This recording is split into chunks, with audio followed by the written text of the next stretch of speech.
Assalamualaikum warahmatullahi wabarakatuh. Pada kesempatan kali ini, saya bersama kelompok teman saya akan mempresentasikan hasil diskusi kami mengenai ilustrasi dan analisis sistem informasi akuntansi untuk memenuhi tugas akhir sistem informasi akuntansi dengan dosen Bapak Mahendra Adi Nugroho PhD, dan kami mengangkat tema PT Pertamina Imogiri. Next. Kami dari kelompok 11, jurusan pendidikan akuntansi kelas B20 yang beranggotakan yang pertama Aulia Yulfa dengan NIM akhir 047, yang kedua Istriani dengan NIM akhir 020, dan yang ketiga Amri Kamala dengan NIM akhir 024. Next. Nah, yang pertama kita akan membahas mengenai profil dari PT Pertamina Imogiri. Nah, PT Pertamina adalah perusahaan milik negara yang sepenuhnya dimiliki oleh pemerintah Indonesia sehingga tidak memperdagangkan sahamnya di Bursa Efek Indonesia. Perusahaan ini didirikan pada tahun 1957 dengan nama Permina, kemudian berubah menjadi Pertamina setelah merger dengan Pertamin pada tahun 1968. Perusahaan ini memproduksi banyak komoditas seperti bahan bakar, minyak tanah, LPG, LNG, dan petrokimia. Next.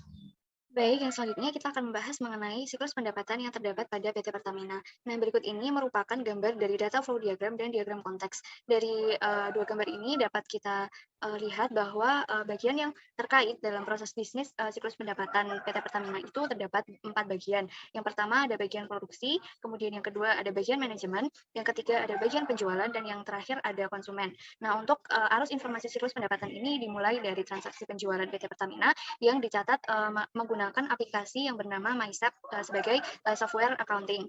Kemudian nanti setelah pencatatan transaksi kemudian nanti disetujui, lalu barang atau jasa yang dipesan akan dikirimkan oleh PT Pertamina kepada pembeli. Next.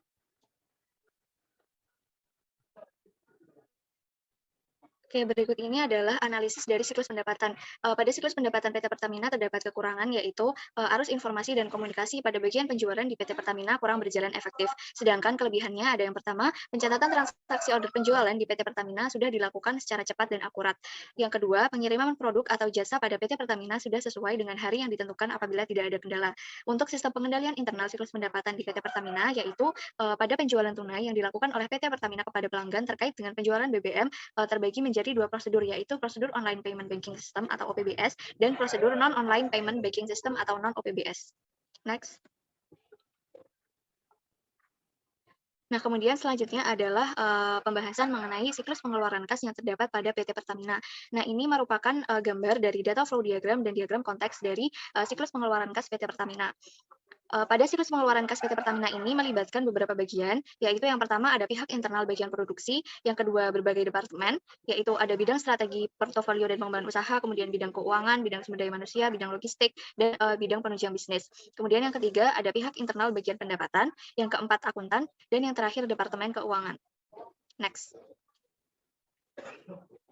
Untuk analisis dari siklus pengeluaran kas sendiri, yang pertama ada kelebihan. Kelebihannya terdapat dua, yaitu yang pertama adanya pengecekan silang antara H2H di Bank Persepsi dengan OSDS dan MySap di depot berkaitan dengan SO dan LO dengan penerimaan kas, sehingga kesalahan dalam transaksi dapat dihindari. Kemudian yang kedua, kebenaran pencatatan dapat dipertanggungjawabkan.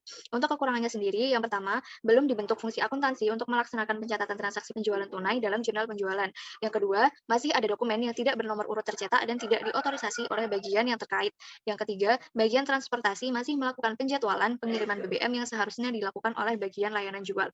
Untuk sistem pengendalian internal yang terdapat pada siklus pengeluaran kas PT Pertamina ini, yaitu fungsi operasi dilakukan oleh bagian teknik, fungsi penyimpanan kas Pertamina dilakukan oleh bagian keuangan yang penggunaannya diawasi langsung oleh Treasury Pertamina Pusat. Sedangkan fungsi pencatatan dilakukan oleh bagian keuangan Pertamina bekerja sama dengan SPC Pertamina Pusat. Next.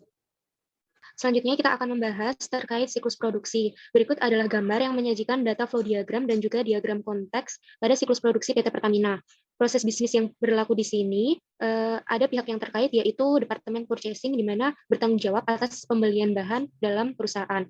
Kemudian arus informasi dari siklus produksi ini yaitu dimulai ketika pengeboran minyak di daerah yang terdapat sumur minyaknya. Kemudian hasil pengeboran minyak mentah tersebut disimpan ke stasiun pengumpulan minyak mentah, kemudian dijual kepada BP Migas.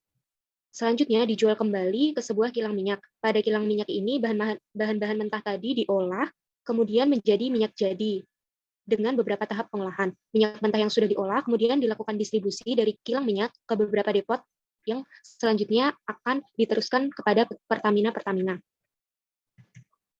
Next. Kemudian selanjutnya kita akan membahas analisis siklus produksi. Kelebihannya yang pertama yaitu menyediakan produk yang berkualitas tinggi, di mana produk oli sudah memiliki sertifikat ISO. Kemudian pengalaman di bidang migas karena sejak tahun 1968. Kemudian kekurangannya yang pertama ketergantungan pasokan pada satu pemasok, yang kedua sumber daya yang bisa saja habis jika tidak segera ditemukan cadangan minyak yang lain. Ketiga, makin banyaknya pihak swasta yang melakukan eksplorasi migas di wilayah Indonesia. Kemudian yang keempat, hasil produksi mengakibatkan limbah yang merugikan bagi masyarakat sekitar. Kemudian pengendalian internal yang dilakukan oleh PT Pertamina yaitu yang pertama perencanaan produksi, di mana mengupayakan mempunyai sistem persediaan yang baik guna menunjang proses produksi di pabrik pengolahan secara terus-menerus. Kemudian perencanaan dan penjadwalan, di mana melakukan kegiatan perencanaan rantai suplai untuk minyak mentah, BBM, BBK, LPG, serta intermedia untuk mencapai target perusahaan. Yang ketiga, operasi produksi, di mana melakukan pengolahan Pertamina didukung oleh 6 kilang yang tersebar di beberapa daerah di Indonesia. Kemudian langkah strategis untuk pengembangan produksi minyak yaitu dengan memaksimalkan cadangan minyak yang tersedia. Yang keempat yaitu akuntansi biaya, di mana pada bagian produksi secara akurat melaporkan biaya-biaya yang terjadi di siklus produksi, di mana menganalisis biaya yang berhubungan dengan bahan baku, modal, mesin, metode, dan juga sumber daya. Next. Selanjutnya adalah siklus sumber daya manusia dan juga penggajian. Nah, di sini ditampilkan diagram konteks beserta data flow diagramnya. Kemudian pihak-pihak yang terkait di siklus SDM dan penggajian ini yang pertama yaitu personalia untuk mengatur atau mengelola sumber daya manusia dalam perusahaan. Kemudian yang kedua Departemen Keuangan dan yang ketiga karyawan atau yang bekerja di PT Pertamina tersebut. Arus informasi yang terjadi di sini yaitu dimulai ketika perekrutan karyawan, kemudian karyawan bekerja hingga mendapatkan gaji setiap bulannya. Pada sistem yang berjalan ini, pengolahan gaji menggunakan sistem komputerisasi, di mana absennya juga menggunakan fingerprint. Kemudian penggajian dilakukan sebulan sekali dengan patokan daftar kartu jam kerja dan juga kartu waktu kerja. Data tersebut digunakan untuk menentukan gaji pegawai. Selain itu, penggajian juga dipotong, yaitu dengan kewajiban perpajakan. Selanjutnya, analisis siklus manajemen sumber daya manusia dan juga penggajian. Kelebihannya yaitu sumber daya manusia yang handal, kemudian yang kedua unsur penggajian dan juga pengupahan, di mana terdiri dari upah tetap, kemudian tunjangan lainnya, dan juga tunjangan daerah. Kemudian kekurangannya masih terdapat juga sumber daya manusia yang belum terampil, terutama di bagian-bagian khusus. Yang kedua, penempatan karyawan yang tidak sesuai dengan kemampuan. Kemudian yang ketiga, sumber daya manusia di PT Pertamina banyak yang penempatannya dan penggunaannya tidak maksimal. Sistem pengendalian internal yang dilakukan oleh PT Pertamina yang pertama, yaitu prosedur penerimaan karyawan dilakukan sesuai dengan SOP yang berlaku, kemudian proses pemutusan hubungan kerja bisa dikarenakan karyawan tidak disiplin, mangkir selama 13 hari, kemudian meninggal dunia, dan lain sebagainya. Yang ketiga yaitu unsur penggajian dan pengupahan yang sesuai dengan standar, kemudian yang keempat memperbarui data induk penggajian, kemudian membayar pajak dan juga potongan lainnya sehingga memudahkan karyawan, yang keenam melakukan maintenance data secara rutin, dan yang ketujuh membuat backup data sehingga apabila terjadi error atau data hilang masih memiliki file backupan. Next. Nah, selanjutnya kita akan membahas mengenai buku besar dan pelaporan, yaitu yang pertama ada diagram konteksnya dan ada data flow diagram. Nah, dalam proses bisnis siklus buku besar dan pelaporan ini melibatkan beberapa karyawan yang ada. Yang pertama ada direktur utama, yang kedua ada manajer keuangan, yang ketiga ada manajer personalia, dan yang keempat ada departemen purchasing. Nah, untuk arus informasi siklus buku besar dan pelaporan sendiri, yang pertama ada aktivitas memperbarui buku besar, yang kedua aktivitas posting jurnal penyesuaian, yang ketiga aktivitas menyiapkan laporan keuangan, dan yang keempat aktivitas menghasilkan laporan manajerial. Next.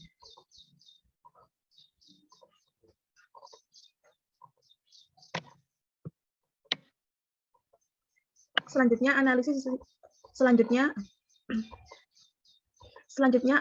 siklus buku besar dan pelaporan. Nah, untuk kelebihannya, yang pertama ada penggunaan teknologi informasi yang terintegrasi, yang kedua dikelola secara profesional, menghindari benturan kepentingan, tidak menoleransi suap, menjunjung tinggi kepercayaan dan integritas serta berpedoman pada asas-asas tata kelola korporasi yang baik. Untuk kekurangannya sendiri, rawan mengalami kesalahan sistem jika pembuat laporan belum sepenuhnya memahami penggunaan teknologi yang digunakan dan jika tiba-tiba terjadi error dalam sistem. Kemudian untuk sistem pengendalian internal dari siklus buku besar dan pelaporan ini, yang pertama ada memperbarui buku besar dengan pemeriksaan validitas, pemeriksaan file, uji kelengkapan data, pemeriksaan saldo nol, membuat file ayat jurnal penyesuaian standar, dan lain-lain. Nah, yang kedua ada akses buku besar. Kita perlu memiliki pengendalian yang memadai, ID dan password pemakai harus digunakan untuk mengendalikan akses ke buku besar dan pemisahan tugas yang benar, dan pengendalian atas pembuatan catatan voucher jurnal. Dan yang ketiga ada pembuatan laporan keuangan dan manajerial, yang harus dilakukan yaitu penggunaan label file internal dan eksternal dan pembuatan cadangan buku besar secara rutin. Next. Demikian presentasi dari kelompok 11. Kami memohon maaf apabila terdapat kekurangan dan kesalahan. Terima kasih. Goodbye and see you next time. Wassalamualaikum warahmatullahi wabarakatuh.